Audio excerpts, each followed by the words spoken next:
YouTube ಚಾನಲ್ಗೆ ಸ್ವಾಗತ. ಪ್ರತಿ 45ರಿಂದ 50 ದಿನಗಳಲ್ಲಿ ನೀವು 85,000ದಿಂದ 1,00,000ದವರೆಗೆ ಸಂಪಾದನೆಯನ್ನು ಮಾಡಬಹುದು.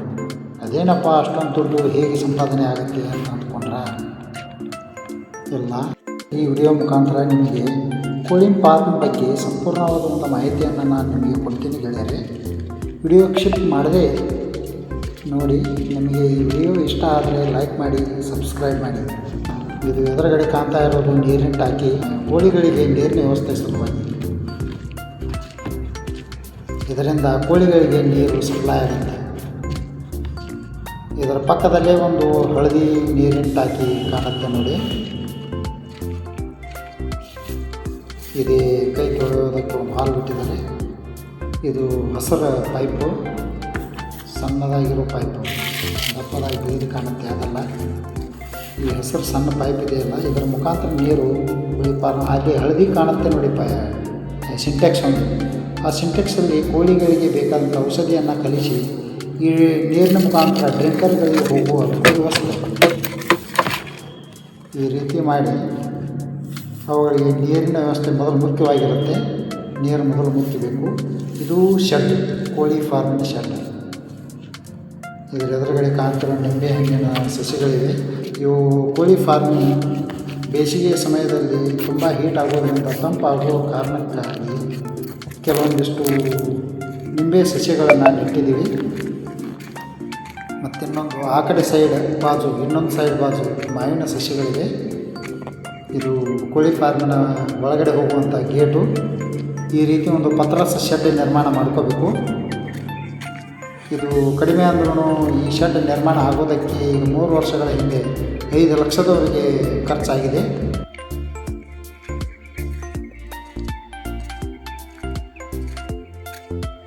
ಈ ರೀತಿ ಒಂದು ಶೆಡ್ ನಿರ್ಮಾಣ ಮಾಡಬೇಕು. 26 ಫೂಟ್ ಅಗಲು, 250 ಫೂಟ್ ಉದ್ದ ಇದೆ. ಇದರ ಒಳಗಡೆ ಮೆಟೀರಿಯಲ್ಸು ಎಲ್ಲ ನಾವೇ ತಂದು ಇಟ್ಕೋಬೇಕು. ಒಳಗಡೆ ಬೇಕಾಗಿರ್ತಕ್ಕಂಥ ಮತ್ತು ಈ ಕೋಳಿ ಫಾರ್ಮ್ಗೆ ಮುಖ್ಯವಾಗಿ ಬೇಕಾದಂಥದ್ದಂದರೆ ಕರೆಂಟು. ಯಾಕಂದರೆ ಇವುಗಳಿಗೆ ರಾತ್ರಿ ಹೊತ್ತು ಕೂಡ ಕರೆಂಟ್ ಬೇಕಾಗುತ್ತೆ. ಈಗಾಗಲೇ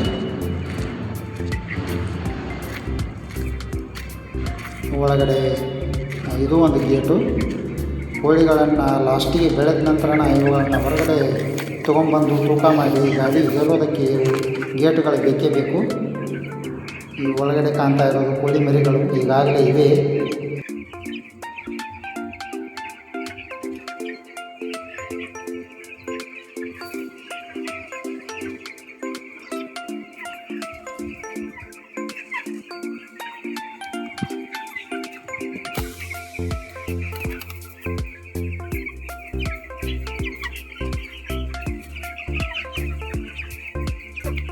ಇವುಗಳ ವ್ಯವಸ್ಥೆ ಪ್ರಾರಂಭದಲ್ಲಿ ಸ್ವಲ್ಪ ಬಹಳ ಕಾಳಜಿಪೂರ್ವಕವಾಗಿ ವ್ಯವಸ್ಥೆ ಮಾಡಬೇಕಾಗತ್ತೆ.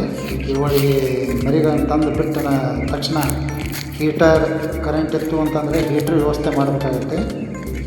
ಇಲ್ಲ ಅಂತಂದರೆ ಇದ್ದಿಲುಗಳನ್ನು ಕಿಚ್ಚು ಮಾಡಿದಂಥ ಒಂದು ಬೆಂಕಿ ಕೆಂಡದ ಒಂದು ಕಾವನ್ನು ಕೊಡಬೇಕಾಗತ್ತೆ. ಯಾಕಂದರೆ ಮರಿಗಳು ಅದೇ ಮೊಟ್ಟೆಯಿಂದ ಹೊರಬಂದಂಥ ಮೊಟ್ಟೆಗಳನ್ನು ಈ ಫಾರ್ಮಿಗೆ ತಂದು ಬಿಡ್ತಾರೆ.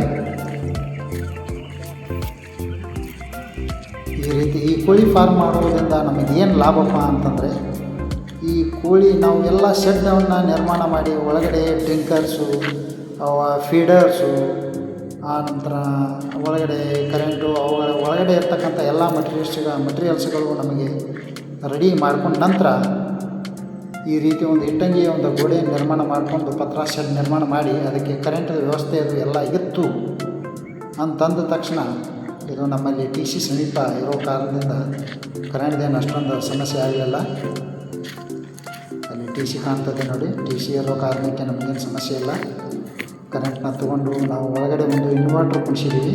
ಯಾಕಂದರೆ ಕರೆಂಟ್ ಹೋದ ಸಮಯದ ಒಳಗಡೆ ಆ ಇನ್ವರ್ಟ್ರ್ ಮುಖಾಂತರ ಈ ಕೋಳಿ ಮರಿಗಳಿಗೆ ನಾವು ಲೈಟ್ ಹಚ್ಚಬೇಕಾಗತ್ತೆ. ರಾತ್ರಿ ಹೊತ್ತು ಬೆಳಗ್ಗೆ ಬೇಕು. ಈ ಥರ ಒಂದು ಶೆಡ್ ನಿರ್ಮಾಣ ಮಾಡ್ಕೋಬೇಕು. ಇವು ಚಿಕ್ಕ ಆಗಿರ್ತಕ್ಕಂಥ ಕೋಳಿ ಮರಿಗಳಿಗೆ ಇರ್ತಕ್ಕಂಥ ಒಂದು ಫೀಡ್ರ್ ಅಲ್ಲ, ಡ್ರಿಂಕರ್ಸ್. ಈ ಬೆಳೀತಿದೆಯಲ್ಲ, ಬೆಳೆದ್ರೊಳಗಡೆ ನೀರನ್ನು ತುಂಬಿ ಆ ಕೆಂಪು ಒಂದು ತಟ್ಟೆ ಥರ ಇದೆಯಲ್ಲ, ಅದರ ಮೇಲೆ ತುಂಬಿ ಅದರ ಮೇಲೆ ದಬಾಕಿ ಇಟ್ಟುಬಿಡೋದು. ಇದರ ಒಳಗೆ ಸೈಡ್ ಹೋಲ್ ಇರ್ತವೆ. ಈ ಹೋಲ್ಗಳ ಮುಖಾಂತರ ನೀರು ಕುಡ್ದಂಗೆ ಆ ನೀರು ಅದರೊಳಗೆ ಇಳಿತಾ ಬರುತ್ತೆ. ಈ ರೀತಿ ಇದು ಡ್ರಿಂಕರ್ಸು ಎಲ್ಲ ಶೆಡ್ ನಿರ್ಮಾಣ ಆದಮೇಲೆ ಈ ಕೋಳಿ ಮರಿಗಳನ್ನು ಬಿಡ್ತಕ್ಕಂಥ ಕೆಲವೊಂದು ಕಂಪನಿಗಳಿವೆ. ಅವು ಯಾವಪ್ಪ ಅಂತಂದರೆ ಕೋಮರ್ಲಾ ಇದೆ, PHL ಇದೆ, CP, ಸುಗುಣ, ಆಮೇಲೆ ಸ್ನೇಹ, ಹೀಗೆ ಇನ್ನೂ ಹಲವಾರು ಕಂಪನಿಗಳಿವೆ. ನಾವು ಒಂದು ಶೆಡ್ ನಿರ್ಮಾಣ ಮಾಡಬೇಕು. ಶೆಡ್ ನಿರ್ಮಾಣ ಮಾಡಬೇಕಾದ್ರೆ ನಮ್ಮದೇ ಆದಂಥ ಒಂದು ಸ್ವಂತ ಜಾಗ ಇರಬೇಕು. ಅದು 1 ಎಕರೆ ಆದರೆ ಅಂತೂ ಪರವಾಗಿಲ್ಲ. ಅದು ಅದರಲ್ಲಿ ಅರ್ಧ ಎಕರೆ ಆದರೆ ಅಂತಲೂ ನಡೀತದೆ. ಅದರ ಉದ್ದ ಕಡಿಮೆ 750, ಅಗಲ 26 ಫೂಟು.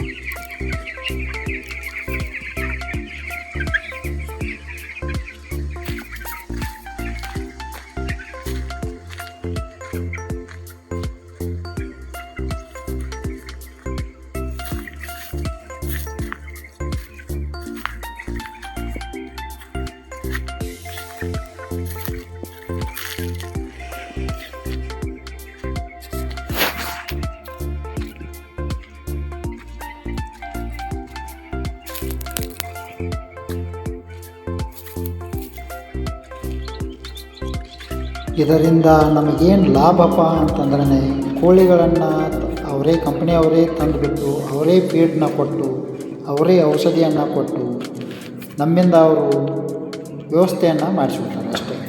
ಯಾಕಂದರೆ ನಾವು ಅದನ್ನು ಜವಾಬ್ದಾರಿಯುತವಾಗಿ ಅವರನ್ನು ಬೆಳೆಸೋದು ನಮ್ಮ ಕರ್ತವ್ಯ.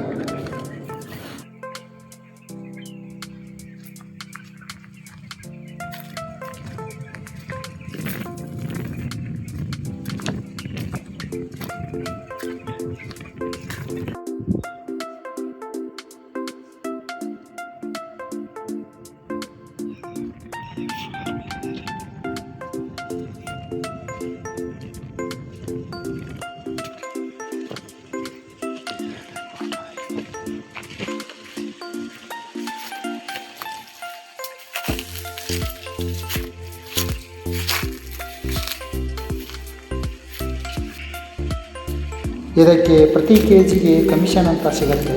ಅದೇ ಕಮಿಷನ್ನೇ ನಮಗೆ ಪಗಾರ ಆಗಿರುತ್ತೆ. ಯಾಕಂದರೆ ಅದು ಕೆಜಿಗೆ 6ರಿಂದ 8 ಇರ್ಬೋದು, 8ರಿಂದ 10 ಇರ್ಬೋದು. ಯಾಕಂದರೆ ಅವರಿಗೆ ಯಾವ ಥರ ರೇಟ್ ಹತ್ತತ್ತೋ ಆ ರೀತಿ ಒಂದು ಕಮಿಷನ್ ಮೇಲೆ ಇದೊಂದು ಕೆಲಸ. ಇದೇ ನಮಗೆ ಪ್ರಾಫಿಟ್. ಮತ್ತು ಕೊನೆಗೆ ಉಳಿಯೋ ಗೊಬ್ಬರನೂ ನಾವೇ ಮಾರ್ಕೋಬಹುದು. ಇಲ್ಲ ನಮ್ಮ ಹೊಲಗಳಿಗೆ ಹೊಲ ಇತ್ತು ಅಂತಂದರೆ ಅದಕ್ಕೆ ಬಳಕೆನೂ ಮಾಡ್ಕೋಬೋದು. ಈ ರೀತಿ ಇದರ ಒಂದು ಲಾಭಾಂಶ ಆಗಿದೆ. ಈ ಕೋಳಿ ಪಾರ್ಕ್ನ ವ್ಯವಸ್ಥೆ ಏನಪ್ಪ ಅಂತಂದರೆ ಈ ಶೆಡ್ ನಿರ್ಮಾಣ ಮಾಡ್ಕೋಬೇಕು.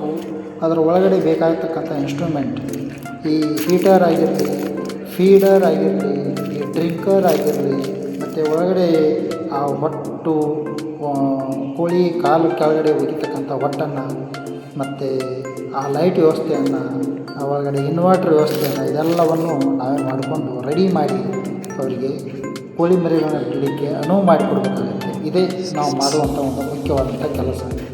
ಇದಕ್ಕೆ ಅಂದಾಜು ಕಡಿಮೆ ಅಂದರೆ ಈಗಿನ ವರ್ತಮಾನದಲ್ಲಿ 6 ಲಕ್ಷದಿಂದ 7 ಲಕ್ಷದವರೆಗೆ ಖರ್ಚು ಬರ್ಬೋದು.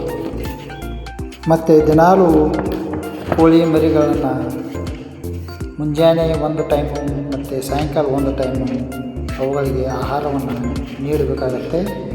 ಮತ್ತು ಅವರ ಕಾಲ ಕೆಳಗಡೆ ಇರ್ತಕ್ಕಂಥ ಕೋಳಿ ಮರಿಗಳನ್ನು ಅವರು ತರೋದಕ್ಕೆ ಮುಂಚೆ ನಾವು ಹೊಟ್ಟಿನ ವ್ಯವಸ್ಥೆಯನ್ನು ಮಾಡ್ಕೋಬೇಕು. ಒಂದು ಹೊಟ್ಟಿನ ಬ್ಯಾಗು ಕಡಿಮೆ ಅಂದರೆ 130 ರೂಪಾಯಿಗೆ ಒಂದು ಬ್ಯಾಗ್ ಬೀಳುತ್ತೆ. ಅದನ್ನು ಹೊಟ್ಟನ್ನು ತರಬೇಕು. ಮತ್ತು ಆ ಹೊಟ್ಟನ್ನು ಎಲ್ಲ ಹಾಸಬೇಕಾಗತ್ತೆ. ಹಾಸಿ ಅದಕ್ಕೆ ಮೇಲೆ ಪೇಪರ್ಸ್ಗಳನ್ನು ಹಾಸಬೇಕಾಗತ್ತೆ. ಆ ಪೇಪರ್ಸ್ಗಳ ಮೇಲೆ ಮರಿಗಳನ್ನು ಬಿಡ್ತಾರೆ. ಅದಕ್ಕಿಂತ ಮೊದಲು ಈ ಫೈಬರ್ ಶೀಟ್ ಬೇಕಾಗುತ್ತೆ.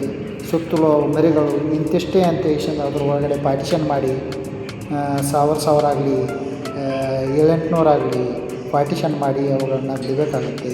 ಅವುಗಳಿಗೆ ಏನು ಅಂತಂದರೆ ಬೆಲ್ಲದ ನೀರಿನ ಒಂದು ವ್ಯವಸ್ಥೆಯನ್ನು ಮಾಡಿ ಕುಡಿಯೋದಕ್ಕೆ ಮೊದಲು ನೀರನ್ನು ಇಡಬೇಕಾಗತ್ತೆ. ಆಮೇಲೆ ಅವುಗಳಿಗೆ ಫೀಡನ್ನು ಹಾಕಬೇಕಾಗತ್ತೆ. ಈ ರೀತಿ ಒಂದು ನಾವು ವ್ಯವಸ್ಥೆಯನ್ನು ಮಾಡ್ತಾ 40 ದಿನದ ಒಳಗಡೆ ಕೋಳಿ ಮರಿಗಳು ಬೆಳೆದು ದೊಡ್ಡವಾಗಿ ಮಾರ್ಕೆಟಿಗೆ ಹೋಗೋದಕ್ಕೆ ರೆಡಿಯಾಗಿ ನಿಂತಿರ್ತವೆ. ಆಮೇಲೆ ಅವರು ವಾಹನವನ್ನು ತಂದು ಟ್ರಕ್ಕಿಗೆ ಹೇರ್ಕೊಂಡು ಹೋಗ್ತಾರೆ. ಅವರ ಹೇರ್ಕೊಳ್ಳೋ ಸಮಯದಲ್ಲಿ ತೂಕ ಮಾಡಿ ಹೇರ್ಕೊಂಡು ಹೋಗೋ ಸಮಯದಲ್ಲಿ ನಾವು ಅವರಿಗೆ ಕಾರ್ಮಿಕರನ್ನು ಒದಗಿಸಬೇಕಾಗತ್ತೆ. ಕಾರ್ಮಿಕರಾಗಲಿ ಇಲ್ಲ ಮನೆಯವರು ಯಾರು ನಾವು ಮೇಂಟೈನ್ ಮಾಡ್ತಿರ್ತೀವೋ ಅವರೇ ಒಂದಿಬ್ಬರು ನಿಂತು ಅವರಿಗೆ ಕೋಳಿಗಳನ್ನು ಹಿಡಿತಂದು ತೂಕಕ್ಕೆ ಅನುಕೂಲ ಮಾಡಿಕೊಡ್ಬೇಕಾಗತ್ತೆ. ಮತ್ತು ಇದಕ್ಕಿಂತ ಮುಂಚೆ ಕೋಳಿ ಮರಿಗಳನ್ನ ತಂದು ಬಿಟ್ಟ ತಕ್ಷಣ ಅವರಿಗೆ ಬೆಲ್ಲದ ನೀರು ಮತ್ತು ಕೋಳಿ ಮರಿಗಳಿಗೆ 2-3 ಡೋಸ್ ಔಷಧಿಯನ್ನು ಕೊಡಬೇಕಾಗತ್ತೆ. 2 ಡೋಸು ಕಣ್ಣಲ್ಲಿ ಕೊಡಬೇಕಾಗತ್ತೆ. ಇನ್ನು 3ನೇದೊಂದು ಒಂದು ಸಿಂಟೆಕ್ಸಲ್ಲಿ ಔಷಧಿಯನ್ನು ಬಿಟ್ಟು ಡ್ರಿಂಕರ್ಗಳಿಗೆ ಸಪ್ಲೈ ಆಗಿ ಅವು ಕುಡಿಯೋದಕ್ಕೆ ಅನುಕೂಲ ಆಗುವ ಹಾಗೆ ಮಾಡಬೇಕಾಗತ್ತೆ. ಈ ರೀತಿ ಅವುಗಳಿಗೆ ಒಂದು 3 ಡೋಸ್ ಔಷಧ ಬರುತ್ತೆ.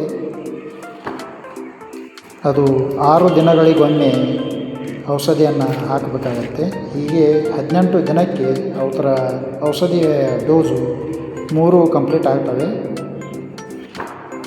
ಕೋಳಿ ಮರಿಗಳು ಬಂದ ತಕ್ಷಣ ಅವುಗಳ ಸಾಯಂಕಾಲದ ಸಮಯದಲ್ಲಿ ಅವುಗಳಿಗೆ ಹೀಟ್ರ್ ವ್ಯವಸ್ಥೆಯನ್ನು ಕಂಪಲ್ಸರಿ ಮಾಡಲೇಬೇಕು.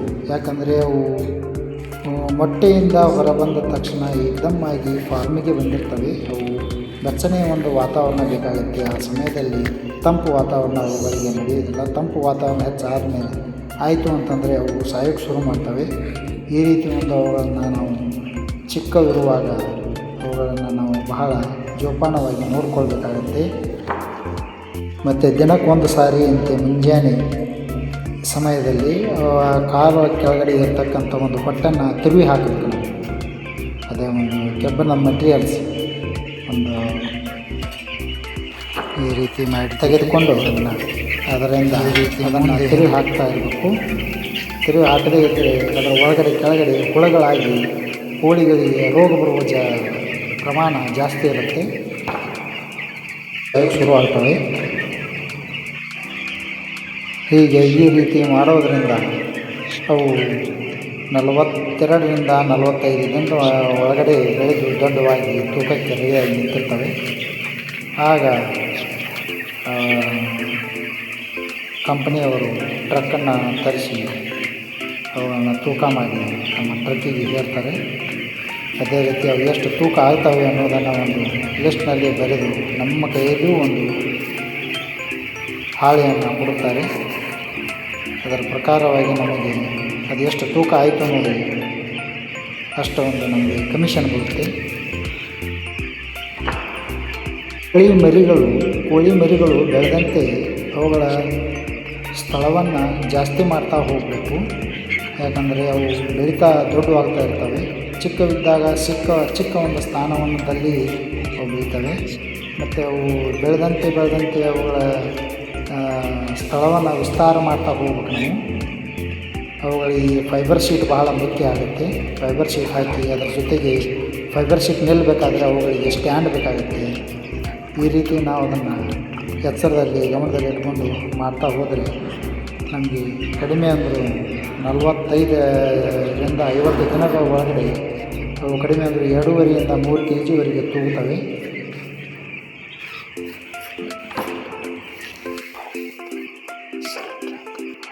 ಅವು ಕೋಳಿಗಳು ಅವರು 5,000 ಕೆಪಾಸಿಟಿ ಒಳಗಡೆ 4,800ವರೆಗೆ ಕೋಳಿಗಳನ್ನು ಬಿಡ್ತಾರೆ.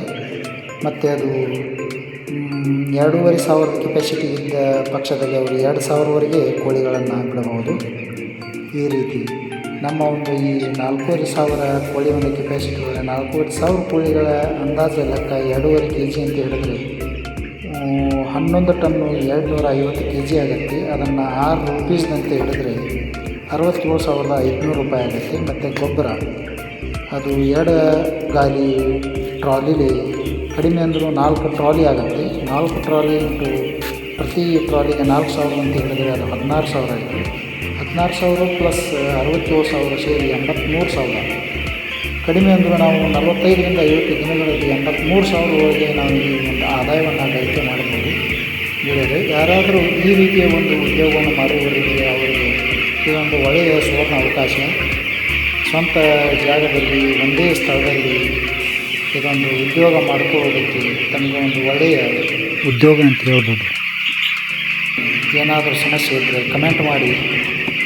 ಈ ಒಂದು ಸಮಸ್ಯೆ ನಾನು ಮುಂದಿನ ವಿಡಿಯೋದಲ್ಲಿ ಮತ್ತೆ ವಿಡಿಯೋ ಮುಖಾಂತರ ಎಲ್ಲ ಸಮಸ್ಯೆ ಪರಿಹಾರವನ್ನು ಕಂಡುಕೊಳ್ಳಿ ಹೇಳ್ತೀನಿ. ನಮಸ್ಕಾರ.